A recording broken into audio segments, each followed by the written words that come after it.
C'est pas de légende, le flair du douanier. C'est ça, c'est la poussée d'adrénaline quand on découvre. C'est pas de la contrefaçon, c'est des shorts que j'ai achetés au pays. Donc c'est de la contrefaçon.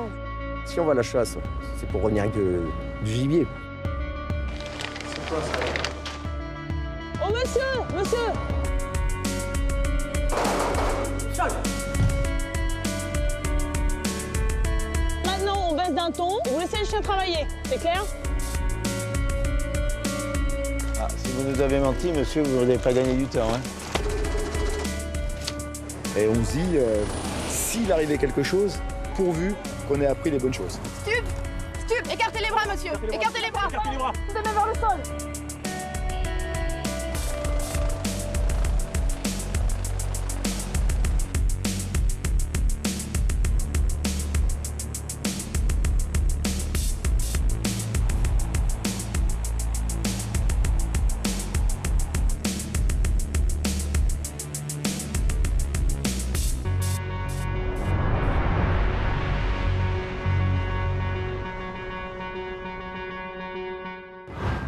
Dans le premier épisode, nous avons accompagné Aurélie, une jeune stagiaire de 24 ans, de sa sortie de l'école des brigades de douane de La Rochelle jusqu'à l'aéroport Roissy-Charles de Gaulle, sa première affectation.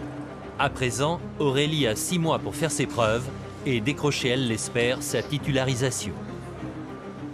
En région parisienne, nous avons suivi Stéphanie, maître chien anti-stupéfiant. Avec Vegas, son labrador de 6 ans, elle nous a montré à quel point le flair de l'animal était aujourd'hui un outil indispensable à la douane.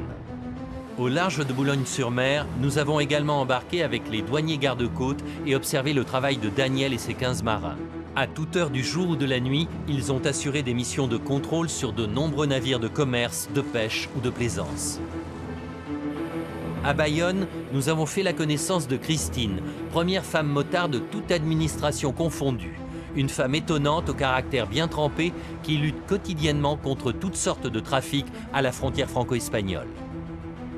Pour finir, Philippe nous a fait découvrir la surveillance aérienne à bord des hélicoptères de la douane. De jour comme de nuit, il a participé à l'identification de plusieurs cibles potentielles. De retour dans le sud de la France, il nous montrera comment il prépare les pilotes de la douane à toutes les éventualités.